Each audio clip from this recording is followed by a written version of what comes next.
नमस्कार मित्रों, मैं सुनील सिंह चौहान आपके अपने चैनल सूर्यवंशम ज्ञान सागर में आपका स्वागत करता हूं, अभिनंदन करता हूं। आइए देखते हैं करंट अफेयर्स।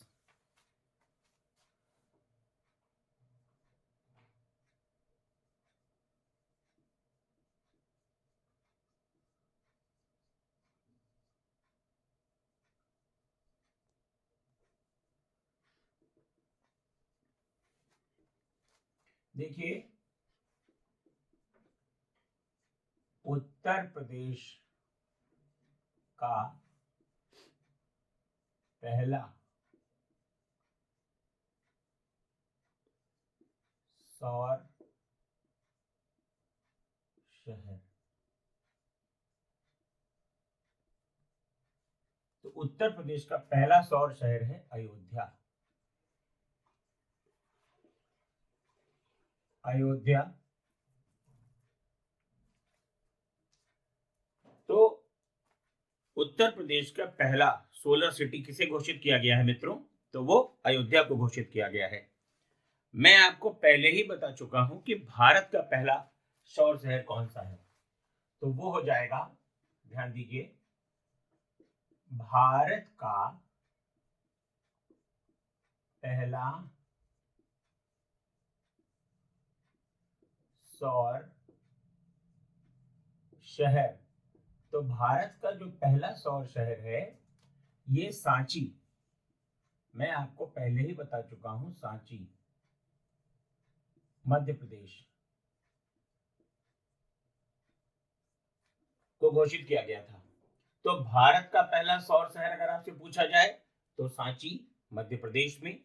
और अगर उत्तर प्रदेश का पहला सौर शहर अगर आपसे पूछा जाए तो अयोध्या। अब देखिए, भारत का पहला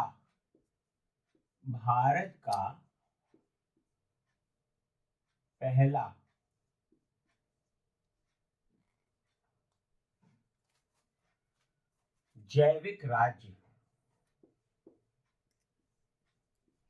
भारत का पहला जैविक राज्य घोषित किया गया था तो वो था सिक्किम।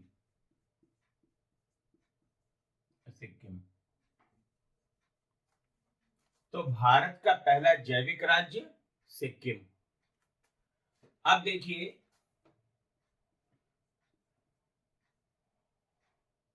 यहां पर आपको ध्यान देना है,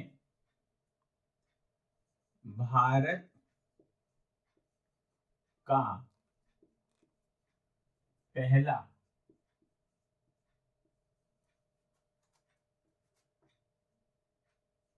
पूर्ण गर्ल्स सैनिक, यहां पर पूर्ण बालिका कर लीजिएगा, सैनिक स्कूल।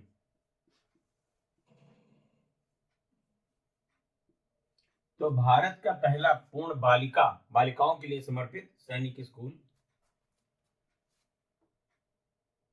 बना। तो ये बना आपका वृंदावन में।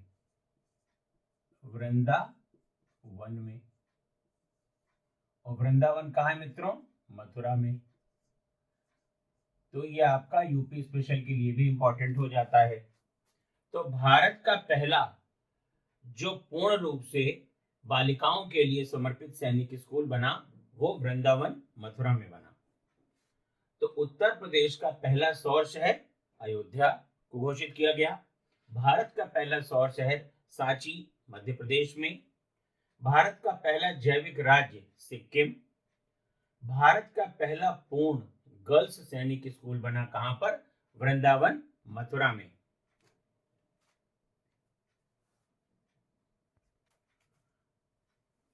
देखिए,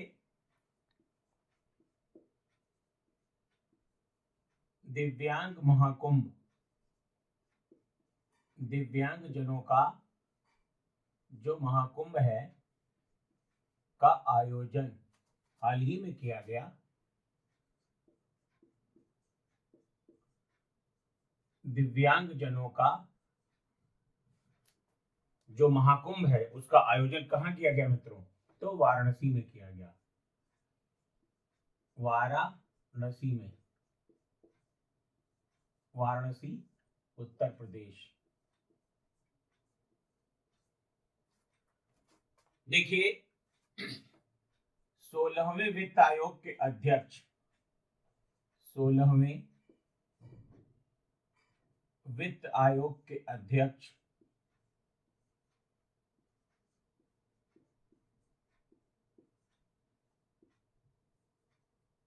सोलहवें वित्त आयोग के अध्यक्ष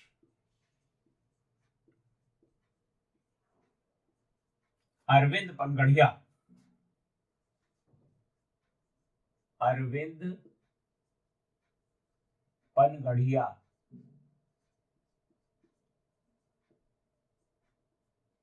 देखिए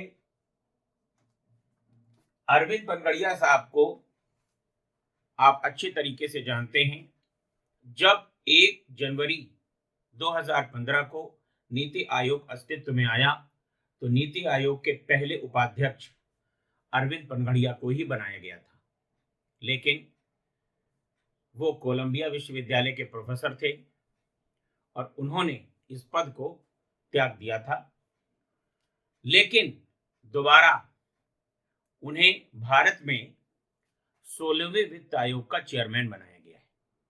वित्त आयोग एक संवैधानिक संस्था है जिसका गठन संविधान के अनुच्छेद 280 के तहत किया जाता है। केंद्र और राज्यों के संबंध जो वित्तीय आधार पर होते हैं उनका निर्धारण वित्त आयोग ही करता है। इसके पहले 15वें वित्त आयोग के अध्यक्ष एन.के. सिंह साहब थे, 14वें वित्त आयोग के अध्यक्ष वाई.वी. रेड्डी थे, 13वें वित्त आयोग के अध्यक्ष विजय एल. केलकर थे, 12वें वित्त आयोग के अध्यक्ष डॉक्टर सी रंगराजन थे। अब आप तो कहेंगे आप तो करंट अफेयर्स पढ़ा रहे थे, आप तो वित्त आयोग की पूरी कुंडली बता रहे हैं, आपके लिए बहुत जरूरी है। प्रथम वित्त आयोग के अध्यक्ष के.सी. नियोगी साहब थे। तो यहां पर आपको ध्यान देना है कि 16वें वित्त आयोग के अध्यक्ष कौन, तो अरविंद पनगढ़िया।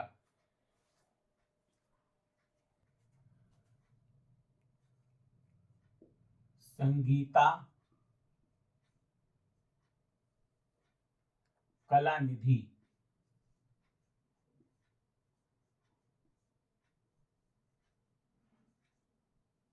संगीता कलानिधि पुरस्कार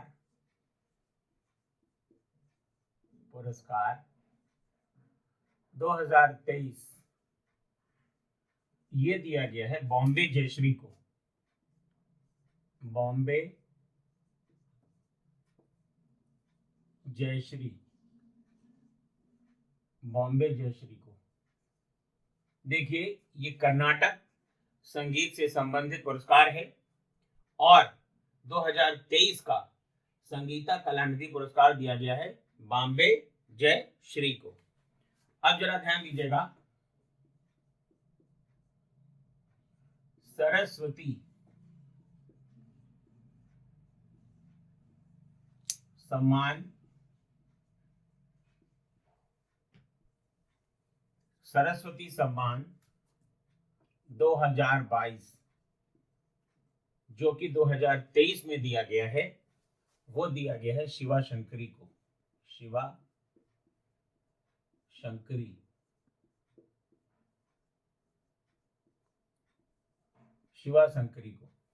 यहां पर यह ध्यान देना है कि सरस्वती सम्मान ये 2022 का है जो कि 2023 में दिया गया, तो किसको दिया गया, शिवा शंकरी को दिया गया है। आगे ध्यान दीजिए,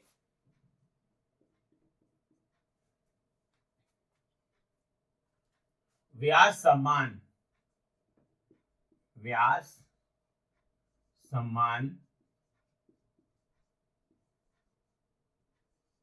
2023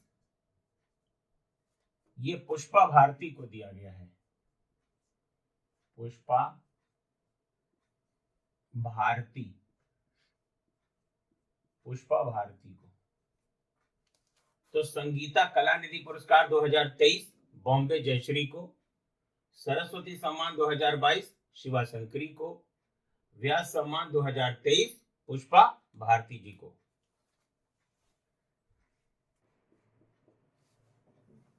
भारत का पहला भारत का पहला कार्टोग्राफी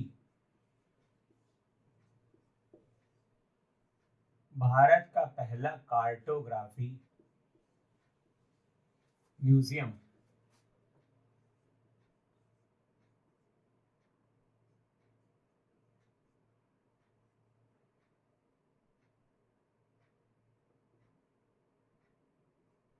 बनाया गया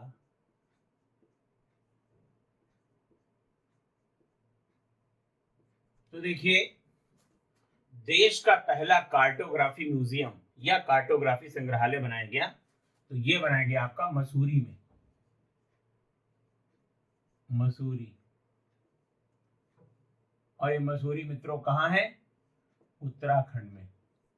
यूनाइटेड किंगडम ना आप समझ जाइएगा, मसूरी में। तो भारत का पहला कार्टोग्राफी म्यूजियम बनाया गया कहां पर? मसूरी, यूनाइटेड किंगडम में।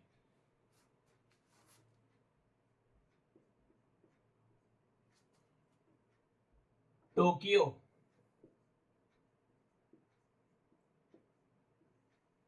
टोक्यो कहाँ है? जापान में। टोक्यो में पूरा का पूरा विमान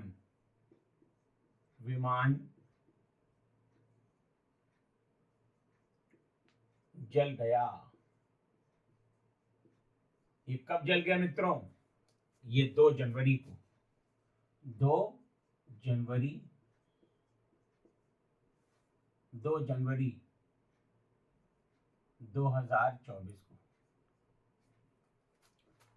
तो टोक्यो जापान में पूरा विमान जल गया कब? 2 जनवरी 2024 को।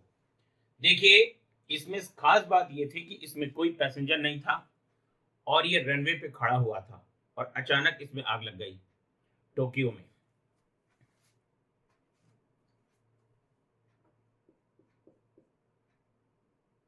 वर्ष 2024 का पहला 2024 का पहला उपग्रह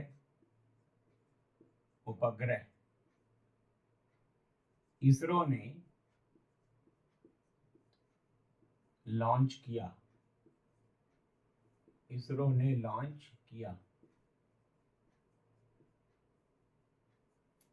क्या था? एक्सपोसैट।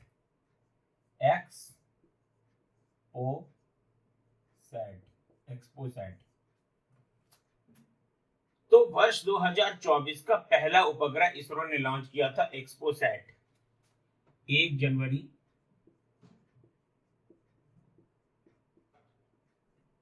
2024 को। तो वर्ष 2024 का पहला उपग्रह इसरो ने लॉन्च किया। क्या नाम था? एक्सपोसैट नाम था, और 1 जनवरी 2024 को। यहां पर आपको ध्यान देना है कि इसको लॉन्च कहां से किया गया? तो श्रीहरिकोटा लॉन्चिंग पैड से, जिसका नाम सतीश धवन अंतरिक्ष केंद्र है, वहां से इसे लॉन्च किया गया था। और ये ब्लैक होल संबंधी जानकारी प्रदान करेगा एक्सपोसैट। भारत का पहला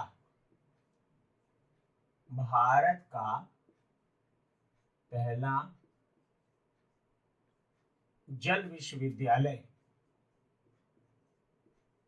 भारत का पहला जल विश्वविद्यालय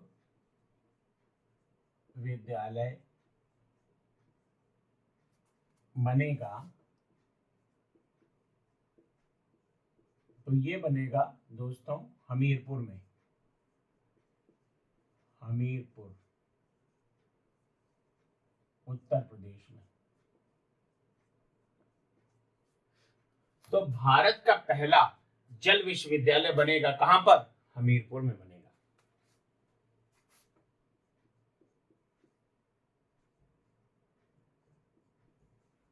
महर्षि वाल्मीकि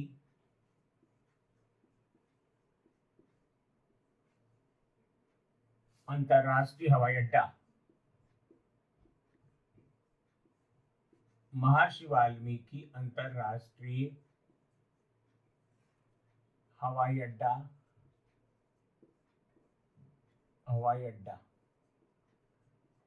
तो ये मित्रों कहां पर है?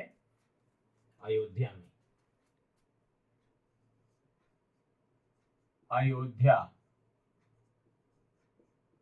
उत्तर प्रदेश। देखिए, जो श्री राम इंटरनेशनल एयरपोर्ट था अयोध्या में, उसका नाम बदल दिया गया है और उसका नाम कर दिया गया है महर्षि वाल्मीकि अंतरराष्ट्रीय हवाई अड्डा। ये आपको ध्यान रखना है।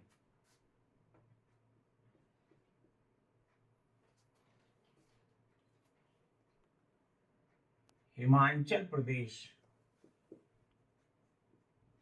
हिमाचल प्रदेश में, हिमाचल प्रदेश में हट्टी समुदाय को, हट्टी समुदाय,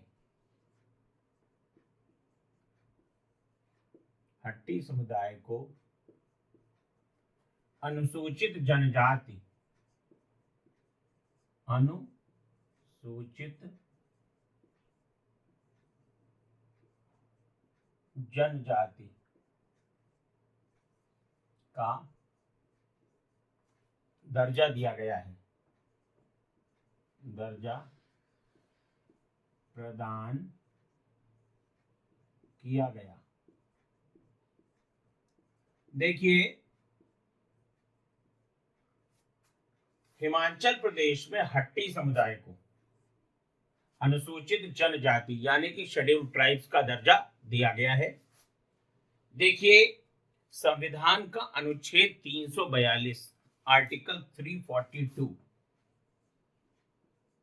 ये अनुसूचित जनजातियों से संबंधित है, अनुसूचित जनजाति से संबंधित है। किसी भी जाति को अनुसूचित जाति या जनजाति घोषित करने का अधिकार भारत के महामहिम राष्ट्रपति जी को है और संविधान में कहीं पर भी अनुसूचित जाति और जनजाति को परिभाषित नहीं किया गया है। अगर आपसे कोई पूछता है कि अनुसूचित जाति क्या है, व्हाट इज शेड्यूल्ड कास्ट या शेड्यूल्ड ट्राइब्स, तो सीधे आपको बताना है कि संविधान के अनुच्छेद 342 के तहत जो जातियां सूचीबद्ध हैं वो अनुसूचित जनजातियां हैं और संविधान के अनुच्छेद 341 के तहत जो जातियां सूचीबद्ध हैं वो अनुसूचित जातियां हैं। तो यहाँ पर करंट का प्रश्न क्या है कि हिमाचल प्रदेश में हट्टी समुदाय को, हट्टी मतलब क्या होता है? हाट, यानी जो लोग बाजार लगाते हैं, तो हट्टी समुदाय को अनुसूचित जनजाति का दर्जा प्रदान किया गया।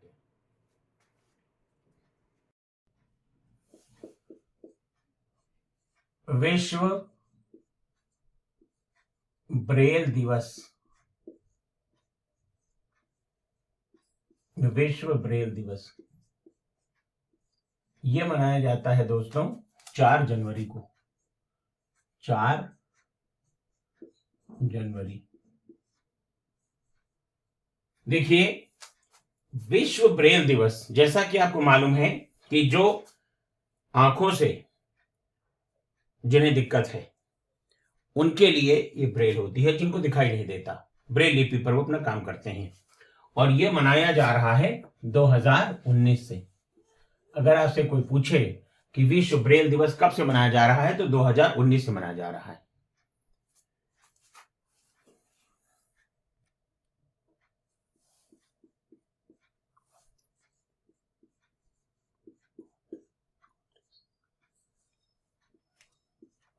Scottish junior open, Scottish junior open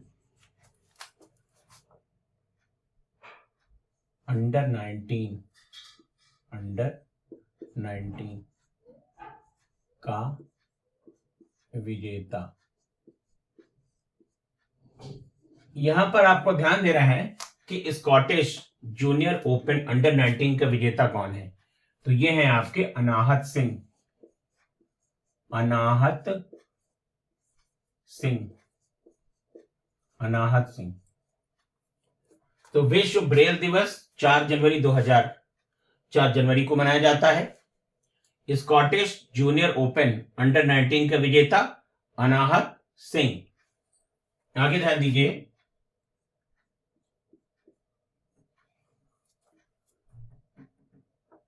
नए संसद भवन में लोकसभा की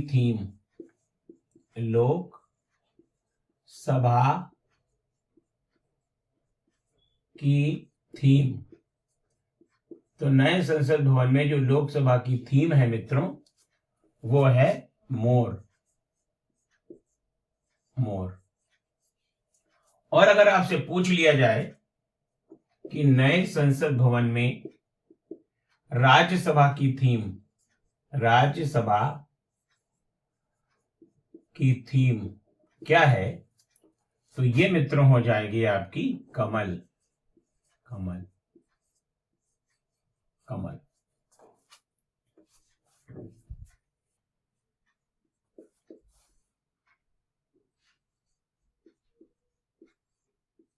भारत का सबसे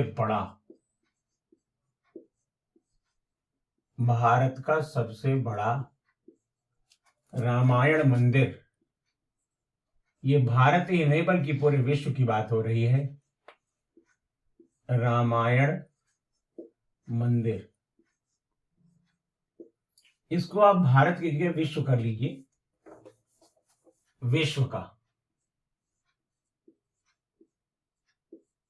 विश्व का सबसे बड़ा रामायण मंदिर जो बनाया गया है वो चंपारण बिहार में।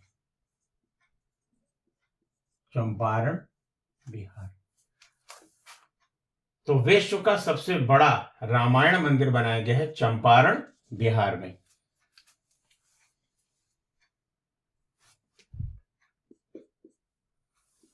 भारत का पहला नमभूमि शहर,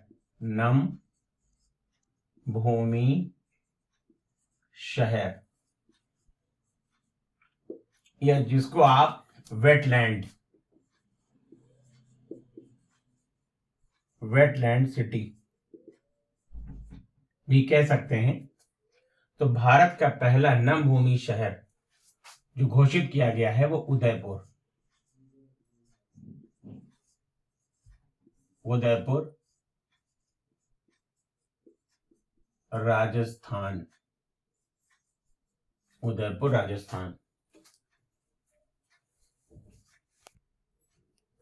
विश्व रैपिड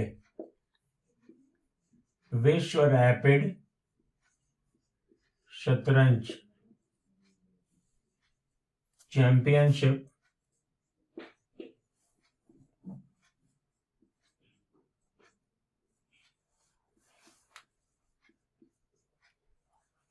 देखिए, विश्व रैपिड शतरंज चैंपियनशिप का विजेता देखिए 5वीं बार ये जीते हैं मैग्नस कार्लसन।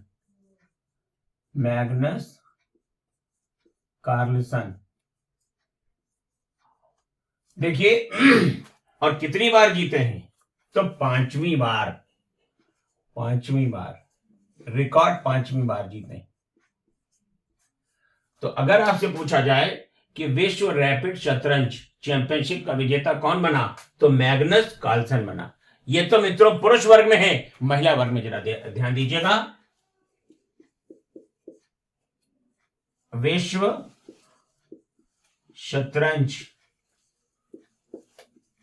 विश्व रैपिड शतरंज चैंपियनशिप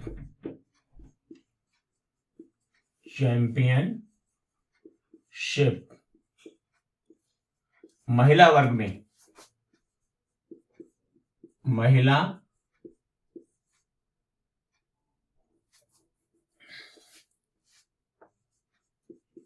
वर्ग में अनास्तासिया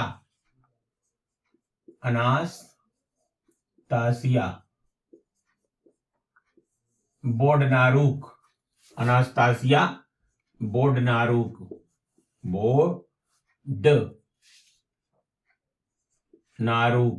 अनास्तासिया बोडनारूक, इनका पूरा नाम है अनास्तासिया बोडनारूक। और इनको गोल्ड मेडल मिला है, यानी प्रथम स्थान मिला है। और भारत की कोनेरू हम्पी को इसमें दूसरा स्थान मिला है। भारत की कोनेरू हम्पी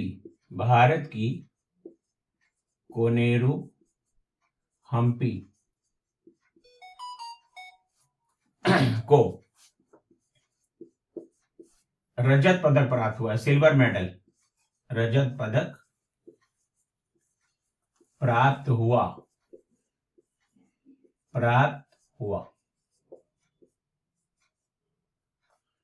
तो यहां पे आप ध्यान दीजिए कि विश्व रैपिड शतरंज चैंपियनशिप का विजेता कौन है, 5वीं बार बना, मैग्नस कार्लसन बना है।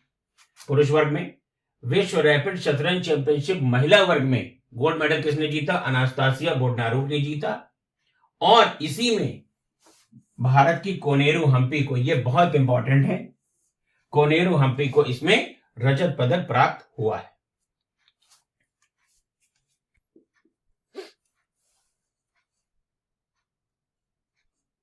अंबेडकर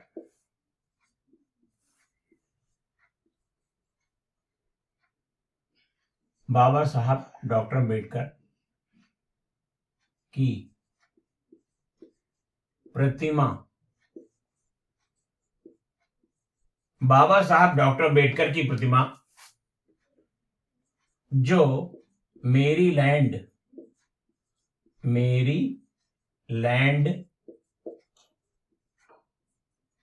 में स्थापित की गई, मेरीलैंड यूएसए में स्थापित की गई,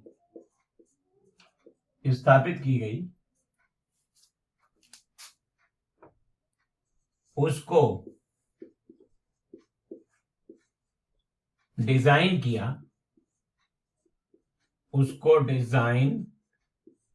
किया, या उसके जो वास्तुकार थे वो थे राम वी सुतार,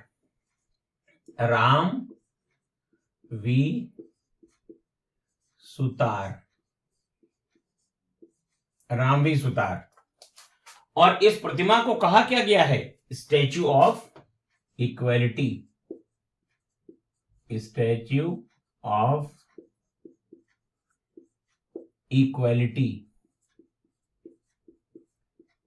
यहां पर यह ध्यान दीजिएगा, स्टैच्यू ऑफ इक्वालिटी कहा गया है। 19 फीट ऊंची है, मेरीलैंड यूएसए में लगाई गई है। तो डॉक्टर अंबेडकर की प्रतिमा जो मेरीलैंड में स्थापित की गई, उसको डिजाइन किसने किया, राम वी सुतार ने किया। और भारत से बाहर यह सबसे बड़ी प्रतिमा है डॉक्टर अंबेडकर की। अगला प्रश्न यह है कि ब्रिक्स 2024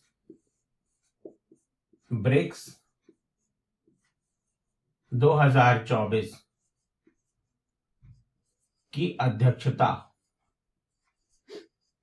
ब्रिक्स 2024 की अध्यक्षता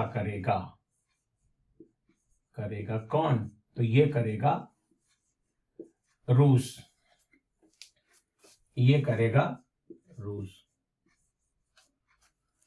तो ब्रिक्स 2024 की अध्यक्षता कौन करेगा, रूस करेगा। यहां पर देखिए, वर्ष 2024 का आरंभ होते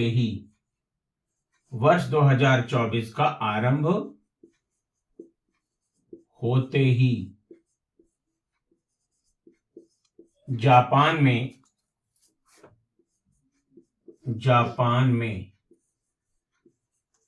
भूकंप आया। तो अगर यह प्रश्न आता है कि वर्ष 2024 का आरंभ होते ही किस देश में एक भयंकर भूकंप आया? तो जापान में आया। तो डॉक्टर अंबेडकर की प्रतिमा जो मेरीलैंड में स्थापित की गई, उसको डिजाइन किसने किया? रामवी सुतार ने किया। स्टैचू ऑफ इक्वलिटी इसको कहा जाता है। और स्टैचू ऑफ यूनिटी कहाँ है? तो स्टैचू ऑफ यूनिटी है केवाडिया, गुजरात, जिसमें आपके सरदार वल्लभ भाई पटेल की प्रतिमा है, उसको स्टैचू ऑफ यूनिटी कहा गया है। और दोनों को डिजाइन किया है रामवी सुतार ने। ब्रिक्स 2024 की अध्यक्षता करेगा रूस। वर्ष 2024 का आरंभ होते ही जापान में भूकंप आया था। देखिए मित्रों, करंट अफेयर्स के जो प्रश्न हम आपके लिए चुन चुन करके ला रहे हैं, इनको आप नोट कर लीजिए या स्क्रीनशॉट ले लीजिए। और अगर आपको हमारे किसी भी प्रश्न में कोई समस्या है या आप हमारी लाइव क्लास करना चाहते हैं तो दिए गए नंबरों पर संपर्क करिए 9120810141 7380554404। नमस्कार मित्रों, आज के लिए इतना ही।